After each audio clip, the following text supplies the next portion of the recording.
जी नमस्कार। आज हमारा जो टॉपिक है भारतीय संसद के संबंध में है। जिस प्रकार से सरकार के 3 अंग होते हैं, कार्यपालिका, विधायिका और न्यायपालिका, उसी तरीके से संसद के भी 3 अंग होते हैं, राष्ट्रपति, राज्यसभा, लोकसभा। यह तीनों अंग मिलकर के संसद का निर्माण करते हैं। संसद का मतलब ये नहीं कि आप राज्यसभा और लोकसभा ही बताएं, बल्कि संसद का मतलब उसके जो अंग है जो मिल के बनते हैं वो 3 चीज, राष्ट्रपति, राज्यसभा, लोकसभा। लेकिन अगर इसके सदन के बारे में पूछा जाए आपसे, तो आप कहिए कि इसके 2 सदन होते हैं, एक है राज्यसभा और दूसरा है लोकसभा। भारतीय संविधान के भाग नंबर 5 और आर्टिकल 79 से लेकर के 122 तक के आर्टिकल में संसद के संबंध में चर्चा की गई है। ये जो संसद है, जो संसद भवन आज हमें दिखाई देता है, आज के ठीक 100 साल पहले 2 व्यक्ति, विलियम लटियंस और ब्रेकर, दोनों ने मिलकर के इसको बनाया था। 1921 से लेकर के 1927 के बीच में इसका निर्माण किया गया है। हालांकि अभी नई नींव पड़ गई है और फिर से शुरुआत की जा रही है, एक नया संसद भवन बनाने का प्लान किया गया है। तो अभी जल्दी 2024 तक आपको नया संसद भवन देखने को मिलेगा। अगर हम संसद के संबंध में समझे तो इसके जो 2 सदन हैं, आज जो हमारा टॉपिक है इसके बारे में हम पढ़ते हैं। इसके जो 2 सदन हैं वो कौन कौन है, तो देखिए, एक सदन है राज्यसभा, दूसरा है आपका लोकसभा। राज्यसभा मतलब council of the state, Lok Sabha यानी हाउस ऑफ द पीपल। यही दोनों को मिलकर के ये बनाया जाता है। सन 1954 में जहां पर आप देखते हैं कि राज्यसभा को राज्य परिषद और लोकसभा को जनता का सदन कहा जाता था, उसका नाम बदल दिया गया। तो ये जो नाम बदला गया वो 1954 में इसका नाम बदल दिया गया और अब हमें जो देखता है राज्यसभा और लोकसभा के रूप में दिखाई देता है। अगर हम एक थोड़ा सा और डिटेल करें इसको, तो 79 आर्टिकल में किसकी चर्चा मिलती है आपको? 79 में संसद की चर्चा, और वहीं पर आर्टिकल 80 में लोकसभा राज्यसभा की और आर्टिकल 81 में लोकसभा की चर्चा देखने को मिलती है। ब्रिटेन की जो पार्लियामेंट की जो संसद व्यवस्था है, वही संसदीय व्यवस्था भारतीय व्यवस्था को लागू किया गया है। यानी जो यहाँ का संसद है, इसकी जो प्रेरणा है हमने कहां से लिया है? यूके यानी यूनाइटेड किंगडम से लिया है। लेकिन अगर शब्द की बात करें तो ये शब्द के रूप में हमने लिया है कहां से? फ्रांस से। जो पार्लियामेंट शब्द है वो कहां से लिया हमने? फ्रांस से। वेस्टमिंस्टर जो ब्रिटेन की पार्लियामेंट है वहां जो स्थित किया गया है, जिसको सीनेट कहते हैं, वो वेस्टमिंस्टर में स्थित है। तो भारत का वेस्टमिंस्टर मॉडल भारतीय संसद प्रणाली को कहते हैं। तो वेस्टमिंस्टर एक बहुत ही महत्वपूर्ण प्रश्न बन सकता है। भारत की जो संप्रभुता है वो संसद में निहित होती है। आप ऐसे समझिए कि कोई राष्ट्र अपने आंतरिक मामले या बाह्य मामले का निर्णय लेने के लिए वो स्वतः कह सकते हैं कि वो उत्तराधिकारी है, वो खुद ही जिम्मेदार है, और किसी बाह्य देश से वह किसी भी प्रकार से उसके बाह्य मतों से वह प्रभावित नहीं होता है। तो ऐसी व्यवस्था को हम कहते हैं संप्रभु। यानी भारत की जो संसद है वो संप्रभु है। अंतरराष्ट्रीय संधि को लागू करने के संबंध में भी अगर आप देखेंगे तो भारत की जो पार्लियामेंट है वो कहीं ना कहीं अपने आप में बहुत ही पावरफुल दिखाई देता है। आप जरा इसको बहुत गौर से समझिए कि देश के जो प्रधानमंत्री हैं वो किसी दूसरे राष्ट्र के दौरे पर गए और वहां जाकर के किसी राष्ट्राध्यक्ष से बात कर लिए कि ठीक है, हम अपने वहां कोई लैंड या कोई ऐसी कंपनी खोलने के लिए, जमीन देने की बात करने के लिए, अगर उन्होंने वहां पर वादा कर दिया और वो वादा किसी ऐसे राज्य के संबंध में कर दिया जो राज्य केंद्र सरकार में सेम कह सकते हैं सरकार ना हो और वो उसके पक्ष में ना हो, तो क्या होगा?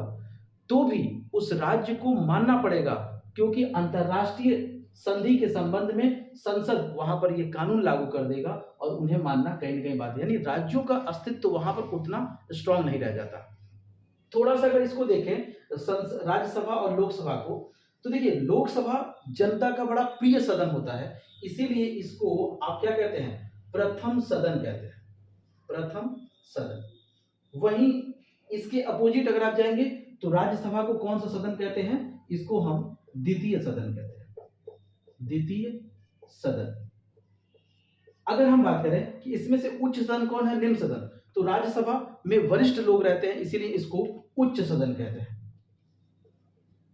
उच्च सदन, और लोकसभा को निम्न सदन। निम्न और उच्च ऐसा कोई संविधान में लिखा नहीं गया, लेकिन आमतौर पर प्रश्न बने इसके लिए आपको बता दे रहे हैं, क्योंकि ये कह सकते हैं कि ये जनता का लोकप्रिय सदन है और ये कह सकते हैं शिक्षित वर्गों का सदन माना जाता है। यह इसका जो कार्यकाल होता है वो 6 वर्ष का होता है और यह कभी विघटित नहीं होता है, इसीलिए इसको स्थायी सदन के नाम से भी जाना जाता है, स्थायी सदन। और वहीं लोकसभा को देखेंगे तो यह प्रत्येक 5 वर्ष के बाद विघटित हो जाता है, इसीलिए इसको बोलते हैं अस्थायी सदन। तो ये चीजें आपको बिल्कुल, ये 3 बातें बहुत ही महत्वपूर्ण। कार्यकाल स्पष्ट हो गया कि इसके कार्यकाल कितने वर्ष का होता है, 6 वर्ष का होता है। और वहीं पर अगर हम इसके कार्यकाल की बात करें तो इसका कार्यकाल कितने वर्ष का होता है, 5 वर्ष का कार्यकाल इसका प्रावधान किया गया। देखिए, संसद का अंग हमने पढ़ा, अभी जस्ट समझा, तो उसमें मैंने कहा कि 3 अंग होते हैं, राष्ट्रपति, राज्यसभा, लोकसभा। लेकिन अगर आप देखें तो राष्ट्रपति संसद का सदस्य नहीं होता, as a member of parliament होता नहीं है, जिसको हम एमपी कहते हैं ना। इसमें बैठने वाले लोगों को क्या बोलते हैं, एमपी, मेंबर ऑफ पार्लियामेंट। तो वो मेंबर ऑफ पार्लियामेंट होता नहीं है, संसद में बैठने की उसको आवश्यकता भी नहीं है, जब तक कि उसको कह सकते हैं कि संयुक्त अधिवेशन ना आयोजित किया जाए, तब तक तो नहीं बैठता वो। राष्ट्रपति इसका अभिन्न अंग होता है पार्लियामेंट का। वह संसद के सत्र को आहूत कर सकता है, सत्रावसान कर सकता है, लोकसभा को इसको विघटित कर सकता है, और अगर आवश्यकता पड़ी कि लोकसभा के सत्र नहीं चल रहे हैं और कानून बनाना अति आवश्यक स्थिति पड़ती है, तो उस दौरान वह भारत में अध्यादेश तक जारी कर सकता है, भारत का राष्ट्रपति। तो ये बात बहुत ध्यान देने वाली चीज है।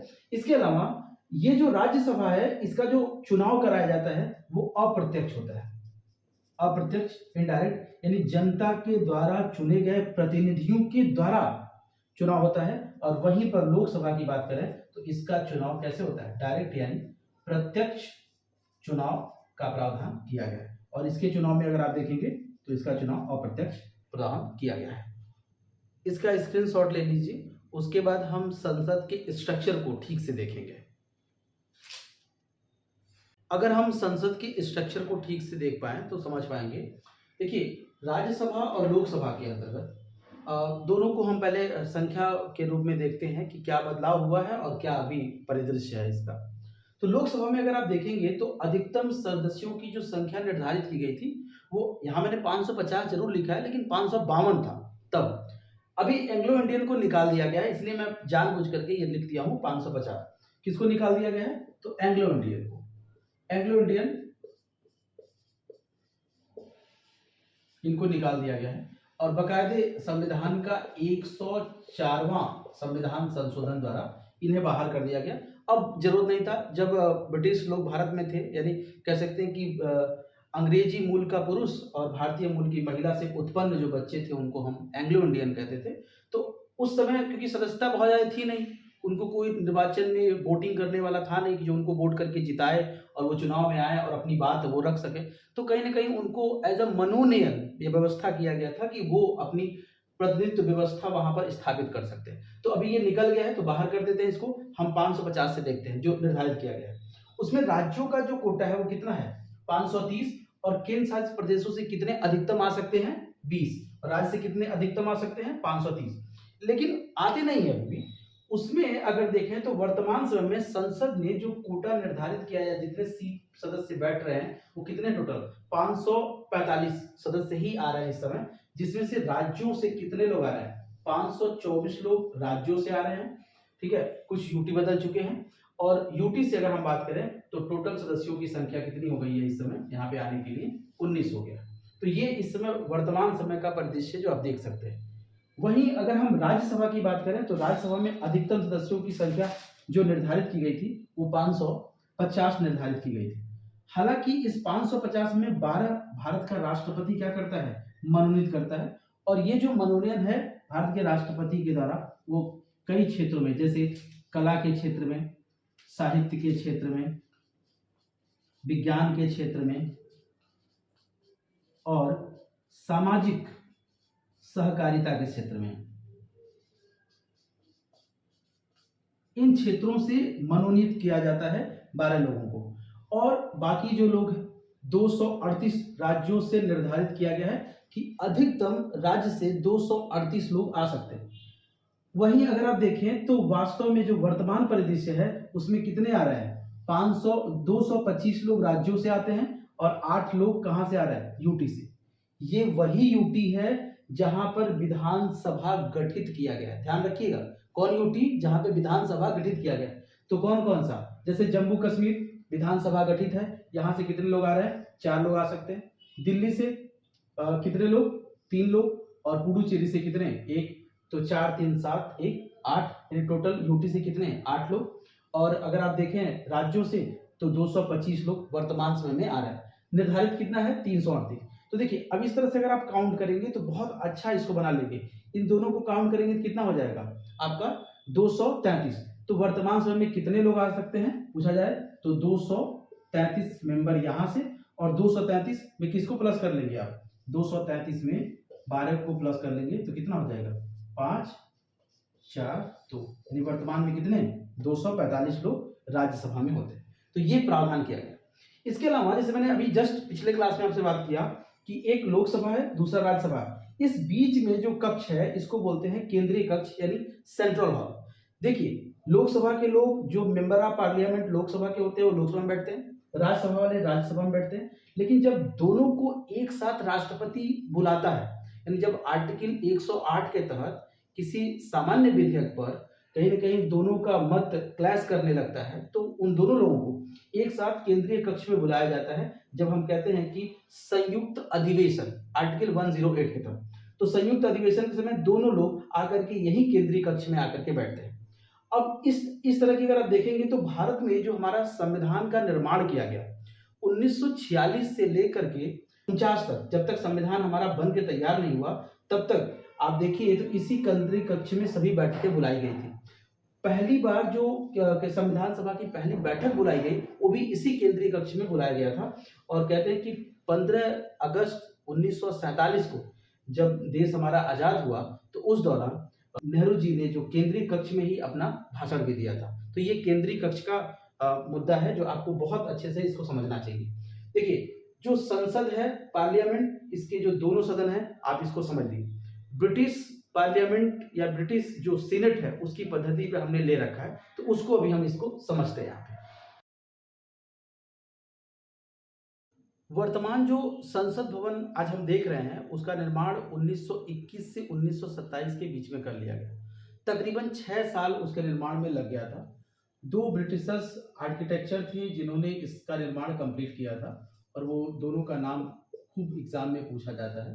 तो सन 1921 में इसकी नींव रखी गई और 1927 में इसको कंप्लीट कर दिया गया। पूरे के पूरे 6 साल लगे थे, जिसमें 2 आर्किटेक्चर कौन कौन थे, एक थे एडविन लुटियंस और दूसरे थे ब्रेकर। हालांकि दोनों में कई बातों को लेकर के बड़ा मतभेद रहा, दोनों एक दूसरे को कहीं ना कहीं, एक समय तो ऐसा है कि दोनों एक दूसरे को पसंद नहीं कर रहे थे। हालांकि लुटियंस के कह सकते हैं भवन निर्माण में अगर आप देखेंगे तो राष्ट्रपति भवन और इंडिया गेट भी इसी ने बनाया। दिल्ली में बहुत सारी चीजें याद कर सकते हैं, पूरे दिल्ली का जो मॉडल तैयार किया गया वो कहीं ना कहीं लुटियंस और ब्रेकर के द्वारा ही बनाया गया था। यहाँ तक कि कहते हैं कि जब वो संसद भवन बन करके तैयार हुआ तो ये ब्रेकर ही एक गोल्ड यानी सोने की चाबी किसको दिया था, उस समय तत्कालीन वायसराय बना दिए गए थे, कौन, लॉर्ड इरविन, उन्हीं को दिया था। तो लॉर्ड इरविन को इसने सोने की चाबी दिया था और लॉर्ड इरविन सोने की चाबी से इसका दरवाजा खोला था, मुख्य द्वार, और जो संसद भवन था उसका इनके प्रवेश किया गया, उस दिन उद्घाटन किया गया था। इसके अतिरिक्त आपको यह जानना चाहिए कि सन 1911 में जब राजधानी को परिवर्तन किया जा रहा था, कहां से, कलकत्ता से इस राजधानी को लाया जा रहा था, कहां पर, दिल्ली में। तो उस दौरान जो राजा आए थे ब्रिटेन के, जॉर्ज पंचम, उन्होंने ही तभी प्लान कर लिया था कि भारतीय संसद बनना चाहिए, उसका क्या स्ट्रक्चर होगा। तो बात कहीं ना कहीं मोटा मोटी तभी से शुरुआत कर दिया गया था। हालांकि वो चीजें हमें अब दिखाई दे रही थी, मतलब बाद में दिखाई देती है। अगर आप ब्रिटेन की संसद व्यवस्था को देखेंगे तो ब्रिटेन यानी यूके में, तो वहां पर आपको जो संसद होती है उसको हम क्या बोलते हैं, सीनेट बोलते हैं। जैसे हमारे वहां पार्लियामेंट, तो वहां पर सीनेट बोलते हैं। वहीं अगर आप यूएसए में देखें, अमेरिका में, तो अमेरिका में इसको कांग्रेस कहते हैं, कांग्रेस, अमेरिका के अंतर्गत।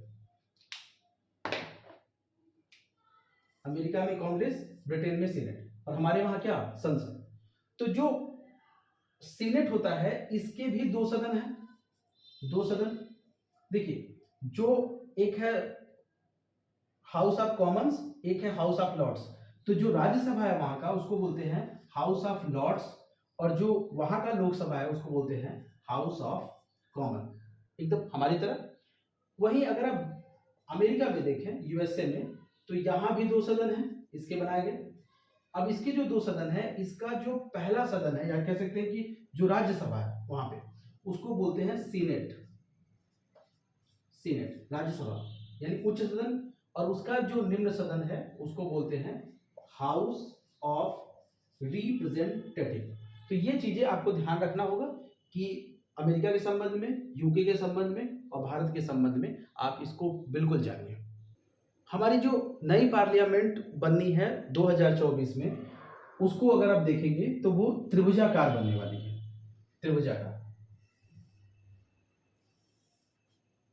इसमें 4 प्रवेश द्वार की बात की गई है।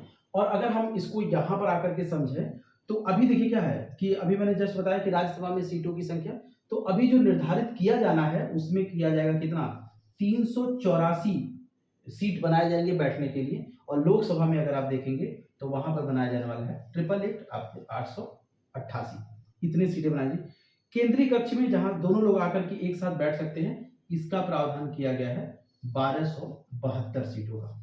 हालांकि इसमें तकरीबन जो खर्च एक तरह से अनुमान लगाया गया है वो 971 करोड़ रुपया, इतना उस समय नहीं लगा था। उस समय जब संसद बनी थी तो तकरीबन 83 या 84 लाख रुपया लगा था, लेकिन इस समय बहुत ज्यादा लगा हुआ है, लगने वाला है, जो भी काम चल रहा है। तो जब जैसे ही परिसीमन आता है, क्योंकि कारण भी है, देखिए सन 1971 में जो पहला आधार वर्ष निर्धारित किया गया था, इंदिरा गांधी के नेतृत्व में सारी उस दौरान यह प्रावधान किया गया था शुरुआती में 1971 में। तो उसको 42वें संविधान संशोधन द्वारा 1971 को आधार वर्ष बनाया गया और सन 2001 तक उसको निर्धारित रख दिया गया।